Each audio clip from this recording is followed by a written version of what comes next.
So that little piece of music, that little excerpt was from Bach Sonata No. 1 in G minor, Presto section.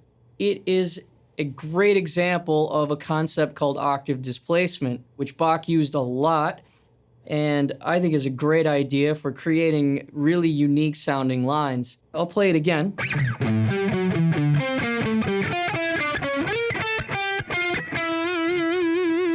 That was actually a continuous scale, but you can't tell because of where it jumped. So if I were to start on that A, if I start high enough to play it continuously,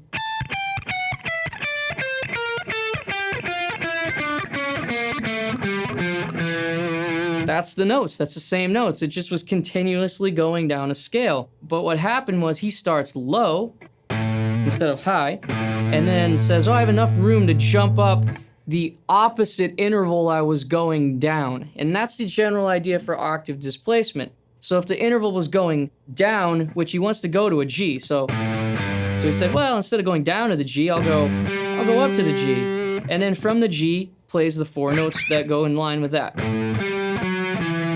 Once he gets to the D, he says, well, instead of going down to the C, again, we go up to the C, the opposite interval. So down a second is the same interval as up a seventh. We have this neat thing of symmetry with intervals. If you want to find the opposite interval, the remaining number is always going to equal 9 in the end. So if it was a 2, you add 7, that's a 9. If you were going down a third, you add a sixth, and that's 9, so you go up a sixth instead. So it works the opposite way too. If you want to go up a second, you would go down a seventh. If you want to go up a fourth, you go down a fifth. And it's the same note, just in the opposite register. And this is just a great idea in changing direction, getting ideas for making your same melody you might have had, giving it some more life or adding to it a little bit. So here we have, again, the, and then jumps up to the C.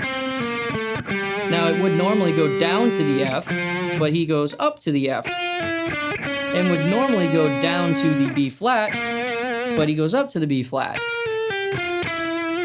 So there it is, a continuous scale that is made to ascend by flipping the interval every 4 notes. So he plays 4 notes at a time, except for the first one. So he gets the first one, then he plays 4 notes, then flips the next phrase to the next 4 notes, to the next 4, and then he has 5 left to finish the measure. So also, on a side note, Bach was playing those over the bar line, because this is all in 3/8, so it's going 1, 2, 3, 4, 5, 6, or 1, 2, 3, 1, 2, 3, 1, 2, 3 over and over again, and these things continuously go over the bar.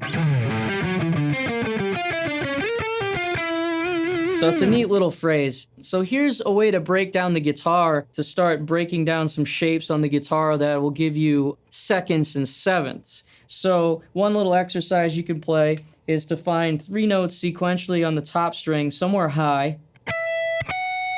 So that's the E, F sharp, G of my G scale. And to give that the most extreme difference that you possibly could, you take the F sharp that you went up to and go down to it instead.